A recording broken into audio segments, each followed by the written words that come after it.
हमारी खोपड़ी के अंदर एक मशीन होती है, उसका नाम होता है मेडुला ऑब्लोंगेटा। ठीक है, जब मेडुला ऑब्लोंगेटा के अंदर खून पहुंचना बंद हो जाता है तो सिर दर्द होने लग जाता है। सर दर्द का सबसे अच्छा इलाज ये है कि आप लोग जैविक खेती की ओर आगे बढ़िए और तुलसी आपके खेतों में या घरों में हो तो तुलसी के 100 पत्तों को लीजिए और 100 पत्तों को मैं गारंटी के साथ आपको ऑन रिकॉर्ड ये बात कहकर जा रहा हूँ, जिस किसी भी भाई का सर दर्द होता हो, आप जैविकता अर्थात शुद्धता से किस प्रकार अपने सिर दर्द को खत्म कर सकते हैं। कोई अंग्रेजी दवाई लेने की जरूरत नहीं, आप करके देखना। इस प्रयोग को करोगे तो याद करोगे मेरे को कि वास्तव में एक सन्यासी ने, एक योगी ने हमारे को एक अलग से जबरदस्त दवाई बताई। आप एक तुलसी के पेड़ के 100 पत्ते तोड़िए, कितना भी भयानक और भयावह और तकलीफ देने वाला सर दर्द आपका, 100 पत्तों को अच्छी तरह साफ कीजिए, मिट्टी आदि को दूर कीजिए, धो करके सुखा करके एक आटा छानने वाली जो छलनी होती है वो लोहे की तार वाली लीजिए और उस लोहे की तार वाली छलनी के अंदर उन 100 पत्तों को बिछाइए, गैस चलाइए, गैस से इतना ऊपर उस छलनी को रखिए और छलनी को लेकर के आग के ऊपर उसको दूर दूर से ऐसे थोड़ा थोड़ा घुमाता रहिए ताकि उस उष्णता से उस अग्नि की चपेट में आकर के वो थोड़ा थोड़ा मुरझा जाए और जब वो मुरझा जाए तो समझ लेना तुलसी के पत्ते ने रस छोड़ दिया। तब उसको एकदम से गरम गरम को अपनी एक हथेली पर उठाओ और उठा करके अपनी हथेली में ऐसे जोर लगा करके निचोड़ करके रस निकाल लो। 5, 7, 10, 20 बूंद आप रस निकाल लें। जिस किसी को भी जबरदस्त सर दर्द हो, ये भी जैविक प्रक्रिया है। 3 बूंद इस नाक में और 3 बूंद इस नाक में डाल लेना लंबा लेट करके। मैं आपको गारंटी के साथ कहता हूँ जो ही वो ब्लड के अंदर तुलसी का रस चढ़ेगा, ये हमारे ऋषि विज्ञान है, आपका सर दर्द 30 सेकंड में गायब हो जाएगा। तो इसलिए ये आपको तो इन लोगों को देखा, ये भी जैविक खेती का विषय, किसानों को इन चीजों की तरफ ध्यान देना चाहिए क्योंकि आपके आसपास में बहुत सारी दवाइयां मेडिसिन है, लेकिन कई प्रकार की डिजीज हम लोगों को घेर लेती है। हम लोग ध्यान नहीं कर पाते, समझ नहीं पाते हैं कि भी हम लोग क्या करें। डॉक्टरों के पास जाकर के लूटते हैं तो लूटने की आवश्यकता नहीं। इसीलिए जैविक खेती के एग्रोवोल्टिक फार्मिंग ने ये शुरुआत आप लोगों के बीच में जबरदस्त की। बंधुओं, आगे इन्होंने लिखा है कि वातावरण को दूषित और संक्रमित होने से बचाता है। जाहिर बात है, प्रतिवर्ष एक ही जमीन पर केंचुआ खाद लगाकर प्रयोग से इसके प्रयोग मात्रा में 90% की कमी आ जाती है। बंधुओं, आज मेरे से कुछ लोग प्रश्न कर रहे थे, आज कुछ लोग कह रहे थे कि जी हम आप लोगों की मांग करके अगर जैविक खेती करते हैं तो जैविक खेती का उत्पादन दर कम है।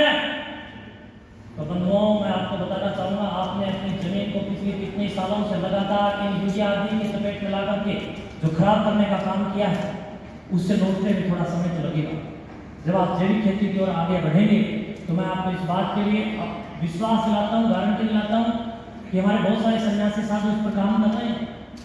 लगभग 3 साल आपको लग जाएंगे। 3 साल के बाद जब लगातार केंचुआ अपनी ऊर्जा उसके अंदर छोड़ेगा तो आपकी भूमि उससे भी ज्यादा शुद्ध मापदंड में, शुद्ध दर में अपनी फसल भी देगी और उसका रेट भी जबरदस्त ऊंचा देगा।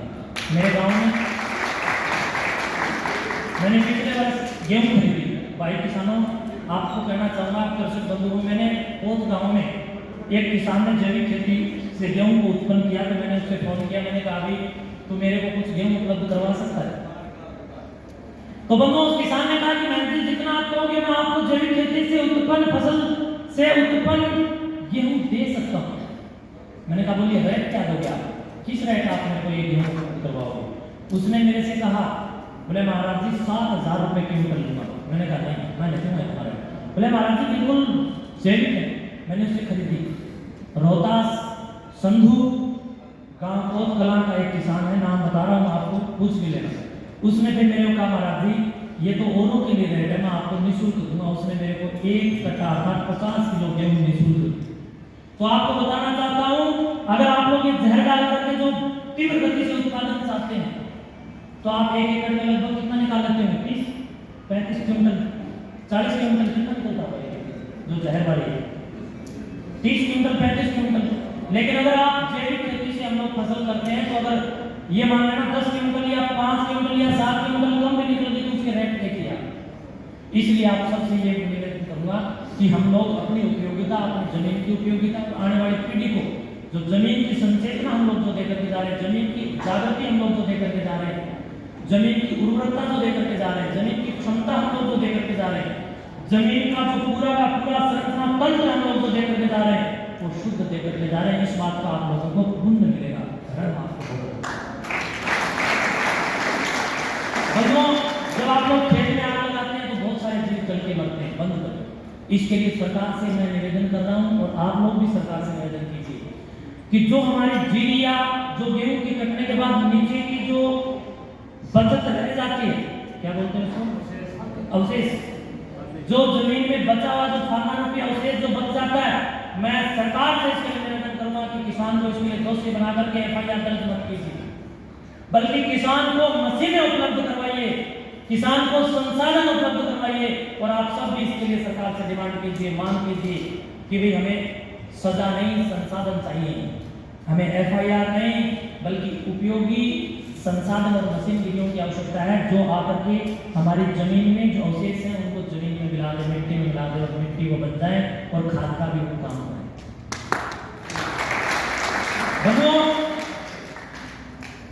जैविक खेती के ऊपर केवल मात्र भाषण देने से काम नहीं चलेगा।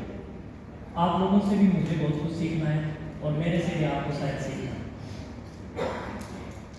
यहाँ पर जो अभी मेरे से पहले बहुत सारी बात हो रही थी, बहुत सारी कंपनियों ने वास्तव में समाज के साथ ऐसा किया है, इसलिए मेरा जायज है। आप इसको अपना अपमान मत समझना, स्वाभिमान समझना, क्योंकि बहुत सारे किसान भाइयों को इस बात की तकलीफ है। जैविक खेती के बारे में अगर मैं आप लोगों में से 5-4 को 2-4 प्रश्न पूछ लूंगा तो शायद जवाब नहीं आएंगे। दे सकता है कोई जवाब? कोई, मैं 1-2 प्रश्न कर लूं जैविक खेती को लेकर के, 1-2 प्रश्न कर लूं, क्या कंपनी वालों से कर लूं? ठीक रहेगा? 500 रुपये नाम दूंगा या रैंड बेचते देंगे ना करो जी, प्रश्न तो जरूरी है, प्रश्न तो जरूरी जी। आप एक बात बताइए सीएम साहब, आपका गांव कौन सा है? उत्तर प्रदेश के ग्रेटर नोएडा से। उत्तर प्रदेश के ग्रेट नोएडा से हरियाणा में आके बोलो। हाँ माइक हरियाणा में आके काम कर रहे हैं, हम सबको साथ लेके काम कर रहे हैं। आप एक बात बताइए, आप खुद कितनी जैविक खेती करते हैं? सर मेरे पास जमीन नहीं रही, मेरे पास जमीन जब तक थी हमने किसी भी तरह के रसायन का उपयोग नहीं किया और जितना हम अपनी जरूरत के लिए कर सकते थे उतनी ही जमीन हमने खरीदी। बाकी में हमने बाग लगाया। अच्छा। और बाग को जो रखवाली के लिए उसके लिए मालिक को दिया और उनसे भी ये रियायत दी गई कि किसी भी तरह का इसमें जो छिड़काव के लिए किसी चीज के लिए भी रसायन उपयोग न करें। अच्छा, आप हमें एक बार ये बताओ ऐसे खड़े खड़े कि जो रासायनिक खेती है उसका कैंसर जैसे रोग बढ़ाने में कितना योगदान है? देखिए अभी ये जो विषय आया है कैंसर या कैंसर से संबंधित इस तरह की बीमारी, जो बीमारी है ही नहीं, कैंसर बेसिकली बीमारी नहीं है, ये डिसऑर्डर है। ये हमारे शरीर का कोई भी अवयव अननेसेसरी या तो घटने लगता है या बहुत ज्यादा तेजी से बढ़ने लगता है, वही कैंसर है। और कोई कैंसर की बीमारी नहीं होती और उसको कंट्रोल नहीं कर पाते हैं। आप कितने पढ़े हैं? सर मैं पोस्ट ग्रेजुएट हूँ। मैं आपको कैंसर को बोलना चाहूँगा। अच्छा किसान भाइयों, कैंसर वास्तव में वैसे तो इन्होंने अपने अनुसार इसको डिसोसिएटिव डिसऑर्डर की तरह डिसऑर्डर बताने का काम किया है। डिसऑर्डर कई प्रकार के होते हैं, जैसे lungs disorder, back disorder, heart disorder, कई प्रकार के डिसऑर्डर होते हैं, जिसमें सिजोफ्रेनिया एक बीमारी है, जिसमें पेनिया एक बीमारी है, मेनिया, जैसे पेरोनिया एक बीमारी है, बहुत सारी ऐसी बीमारियां हैं। लेकिन कैंसर के ऊपर बड़े बड़े रिसर्च हो चुके हैं। आधार हॉस्पिटल के जो बड़े बड़े डॉक्टर हैं उनसे लेकर के मोहाली के अंदर, दिल्ली के अंदर, जयपुर के अंदर जो बड़े बड़े चिकित्सा की पद्धतियों पर अनुसंधान करने वाले साइंस की लेबोरेटरियों से निकल करके साइंस अनुसंधान केंद्रों में प्रायोगिक घटनाओं में जो लोग काम कर रहे हैं, जो साइंटिस्ट काम कर रहे हैं, उनके बीच में मेरा नियमित रूप से जाना आना रहता है। वो लोग कई प्रकार की रेडियो थेरेपियां, कई प्रकार की लेजर थेरेपियां, कई प्रकार के सेक आदि लगाकर के कैंसर के कीटाणुओं को एकत्रित करके मारने का प्रयास पिछले कई सालों से कर रहे हैं, लेकिन मर नहीं पा रहे।